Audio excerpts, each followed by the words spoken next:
Hello, it's Charles Fockaert, September 8, 2018. I welcome all of you. Sticks and stones may break my bones, but words will never hurt me. Sticks and stones may break my bones, but words will never hurt me. Boy, we've come a long way from that saying, haven't we? I remember elementary school. We used to use that term quite a bit because there was a lot of assaulting going on verbally. And that's how we responded to it. And as we grew older, it was consider the source. Consider the source. And elementary school level here. I know you are, but what am I? I know you are, but what am I? One of the retorts was, your mother wears army boots. You see that? This was all the back and forth that I experienced while I was in public school down there in Southern California in the early 1960s. And, that was part of my childhood. That was part of the learning experience when I was in school. And I learned, I used to stutter really bad back then. Sometimes I couldn't even say my name, folks. All right, it was that bad. And it was that much of a challenge for me. And so I got a lot of ribbon in my lifetime, folks.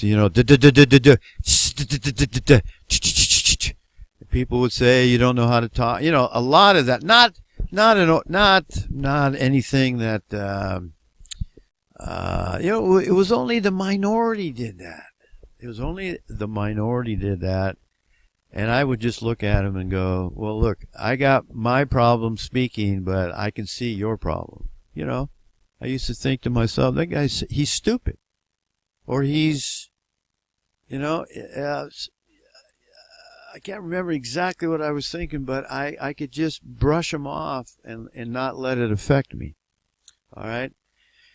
And but we've lost that. Haven't we lost that? I don't think you could go to, I don't know, maybe it happens there. Public school today. Do the students call each other names like that? Do they have to defend themselves? Or be able to, that's an education too. And I think we've gotten in our society here, in our culture now, that nobody can say anything to anybody else that's even slightly adverse. It's truthful. I remember my father saying, you've got your head up your ass. When somebody would say something, you got your head. And the guy didn't object to that. He would say, I remember they keep talking. It was like, what do you mean? What do you mean I got my head up my ass? See?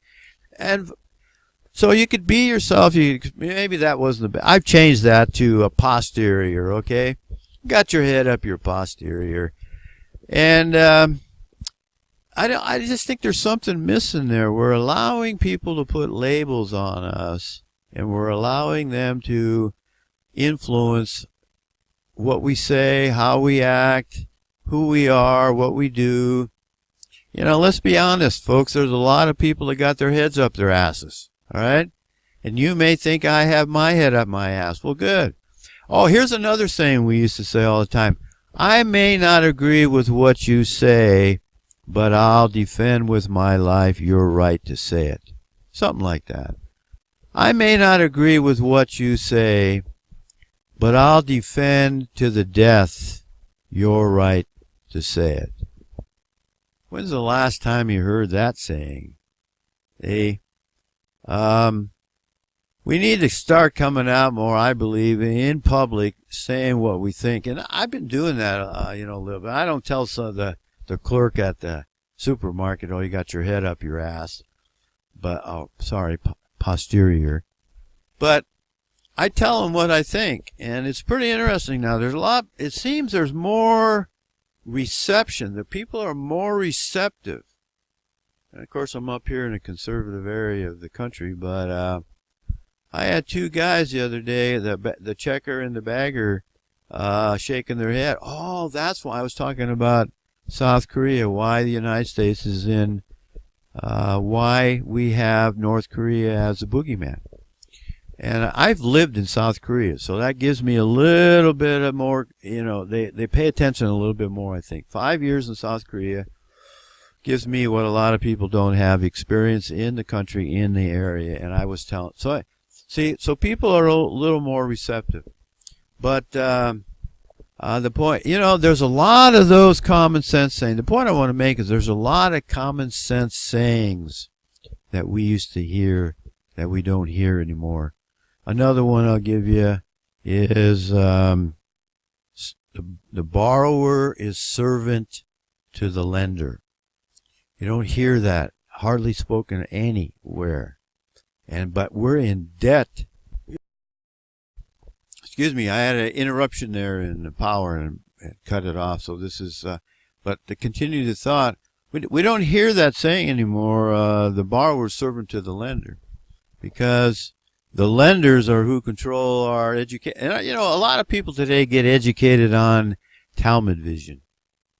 So the people who program, the people who watch Talmud vision and the Hollywood movies, they don't bring that up. They're not going to bring those common sense sayings up. They don't want you to know that.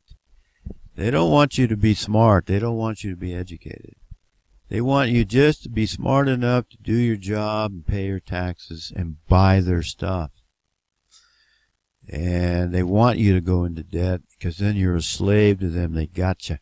They got you.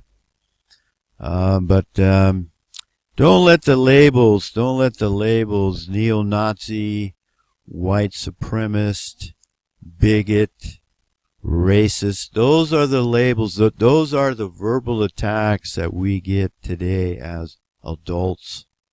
You know, 40, 50 years later. You go to a public school today and nobody's allowed to attack. I almost guarantee it.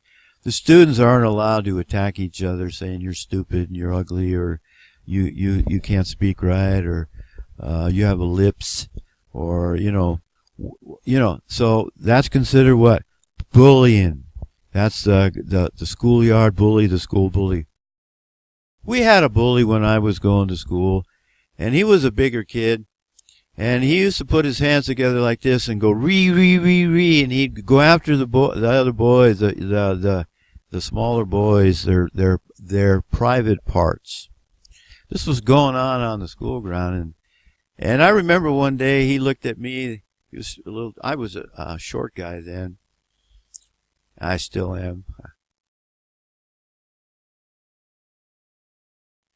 And he looked at me and I looked at him, and he was thinking, well, should I go after Chuck? And when he was looking at me and I was looking at him, I thought, what am I going to do if he comes after me? Because all the other boys were going like this and backing away from him. And I just stood my ground. I was an athletic young boy, and I stood my ground there, and I just looked him right in the eye, and he looked me in the eye, and I said to myself, you come after and you do to me what you're doing to these other students, I'm going to pop you right there in the nose. And I think he could tell. So he left me alone.